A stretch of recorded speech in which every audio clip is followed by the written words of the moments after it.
A bittersweet success, to be sure, but a success nonetheless.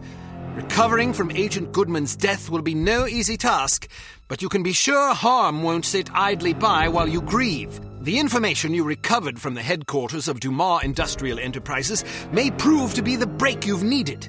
Report to the war room for a full briefing. Okay, see, now if anything is said reprimanding her, I think it's totally justified.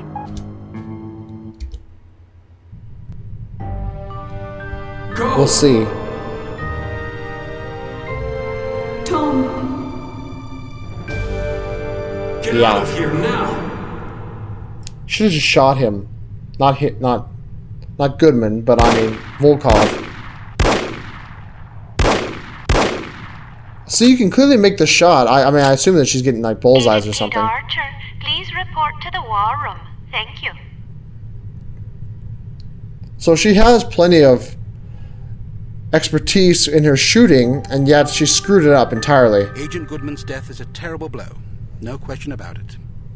But although this mission was costly, it may well prove to have been worth the price.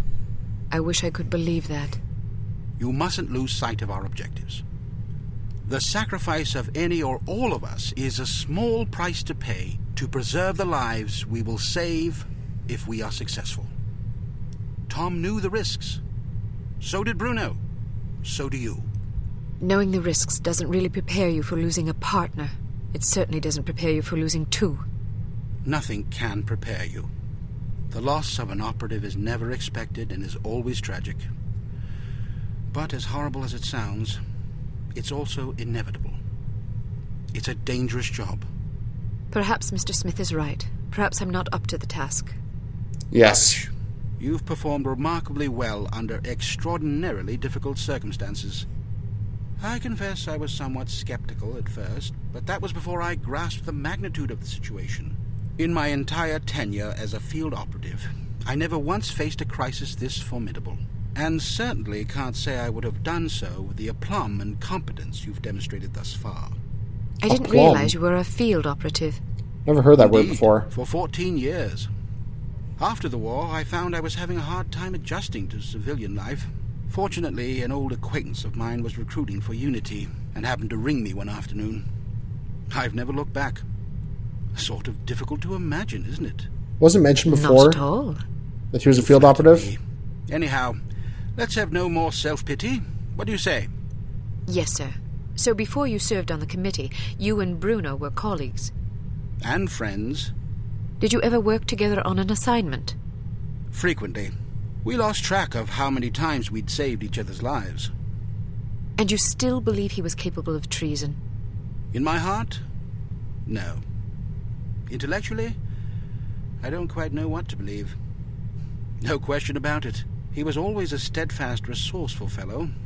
But the history books are full of patriots turned traitors.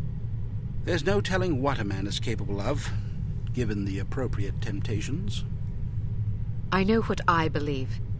I admire your conviction, and I pray you're right.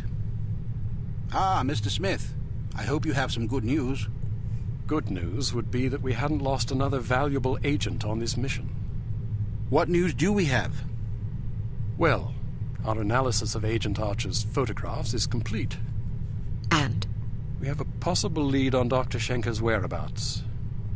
I think we can classify that as good news. As I said, it's all relative.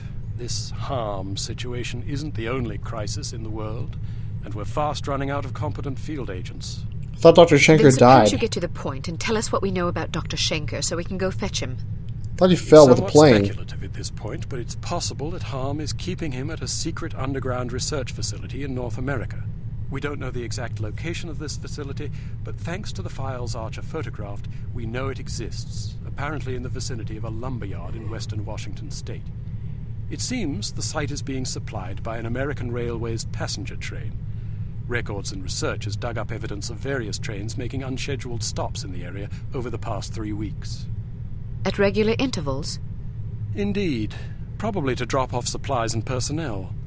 We're certain that at least one American Railways engineer is on the Harm payroll, although several individuals may be involved. We're looking into it. What's my assignment? Phase 1 will be to apprehend the engineer or engineers in question so that we can interrogate them.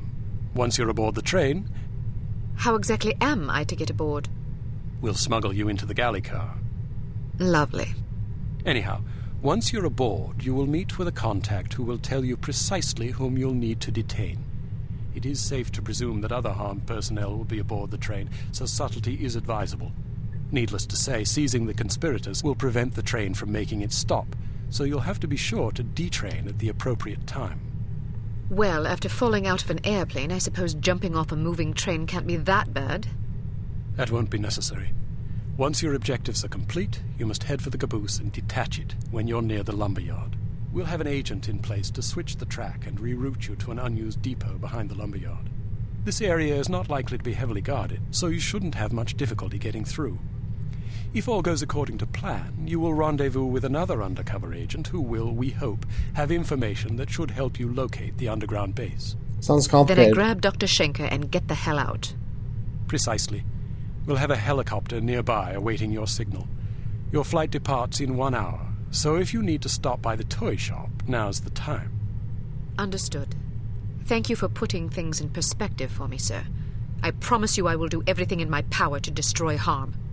Archer, Sir, don't let anger cloud your judgment. Revenge is an understandable impulse, but it is also a contemptible one. Our job is not to avenge, but to protect. I can't just shut off my feelings like a tap. No, but you can bridle them and use them to fuel your resolve. Destroy harm, but do it to save innocent lives, not to retaliate for those already lost. The moment you give in to wrath, you become as reprehensible as the monsters we're hunting. Clearly, we are all called upon to take lives from time to time, but we must neither relish it nor agonize over it. It is a duty, plain and simple. Not a pleasant one, but often a necessary one. I'll do my best, sir. I have absolute confidence that you will. I don't know. I think it's There kind of was fun. one more thing, although I'm not sure how important it is. According to one of the documents Archer photographed, it seems the Baron's wife changed her surname some time ago. Really? So her maiden name isn't McLean? It's Farnsworth. Felicity Farnsworth? Are you quite sure? Positive. Do you know of her? Aye, that I do. When she was 8 years old, her father, a wealthy banker, was involved in a nasty public scandal involving unmentionable acts with a 12-year-old boy. How does Kate know all this? Dreadful. Mr. Farnsworth committed suicide shortly thereafter. Felicity and her mother, by all accounts a vapid socialite, were ruthlessly ostracized by their peers. Guilt by association, presumably. Furthermore, rather than inheriting the fortune she expected, Mrs. Farnsworth discovered that her late husband had left the family in inescapable debt. She went quite mad. Several days after being institutionalized, she hung herself. My word, that poor child. Felicity fell into the custody of an elderly aunt whose lifestyle was apparently rather more severe than she was accustomed to. About a year later, the aunt took a fatal tumble down the stairs. Foul play? No mention was ever made. What happened to the girl? She ended up with a foster family where she remained until she was 14. One night she went out her bedroom window and was never seen again. Or at least no one recognized her. Astonishing. Where did you learn so much about her? I studied her. Come again? I believe I first read about her in a gossip column. I was intrigued by the similarities in our background, so I dug deeper. What similarities? Well, we both came from wealthy families. We were both orphaned at a relatively early age. Our fathers both killed themselves, although for very different reasons. We were both plunged into undesirable circumstances and resorted to rather desperate measures to survive. I found it quite uncanny at the time, although in retrospect I think we had less in common than I once believed. Adversity is the truest test of character. The strong are strengthened by it, the weak made weaker. It sounds like this Baroness didn't have the wherewithal to cope with her misfortunes. It's a common trend among terrorists and bullies that they imagine themselves persecuted by fate and therefore feel justified in harming others. You're frothing. Sorry, I get carried away. She's involved somehow. The Baroness? Upon what unimpeachable evidence are you basing that supposition? I just have a feeling. Great. Ah, then the case is as good as closed. Yeah. I don't expect you to believe me, but I'll count on you to say something smug if I'm right. It's virtually guaranteed. I'm not smug. Acerbic, perhaps, maybe even sardonic, but not smug. Okay, sure. Whatever you need to tell yourself. I have to agree with her, Smith. Don't either of you have work to do? Aye, sir. Off I go. Good luck. Well, once more, big kudos to the game for awesome dialogue. And isn't Kate just the unending exposition dump, isn't she? Jesus. I wonder what her connection to this lady's gonna come into play with. I mean, that's not gonna just forget that. It's kind of a funny thing to bring up in this level in the game. I suppose the game's kind of coming towards the point where it'll start speeding up for an apex, right? Welcome to Advanced Field Tactics. We've a new perfume for you. Great. This one's a real scorcher.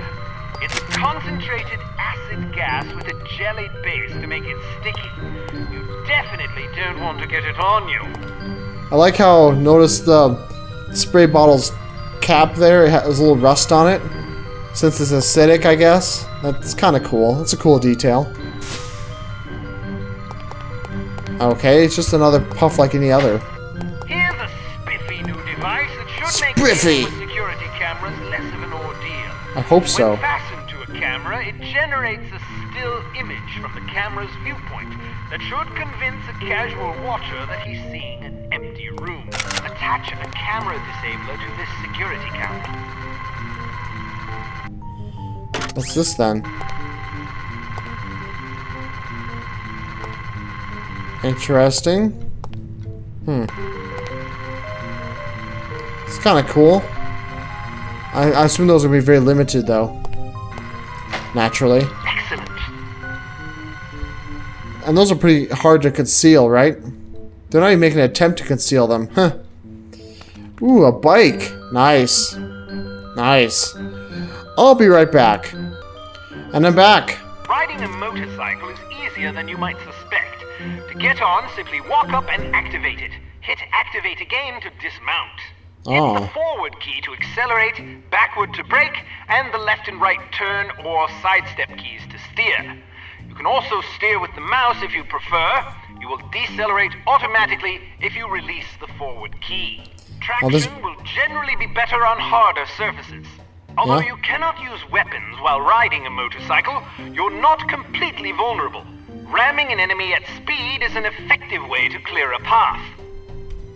Cool. I didn't expect there to be this additional training. Nice. That's cool. Hey, didn't expect this kind of mechanic this late in the game. Feels a little... Whoa!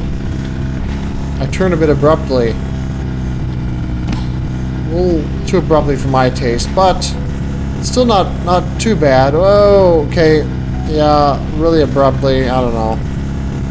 I guess I'll just deal with it. I'm sure I won't be riding it too much in game. So I kind of hope not. Whoa! Okay. Getting off time.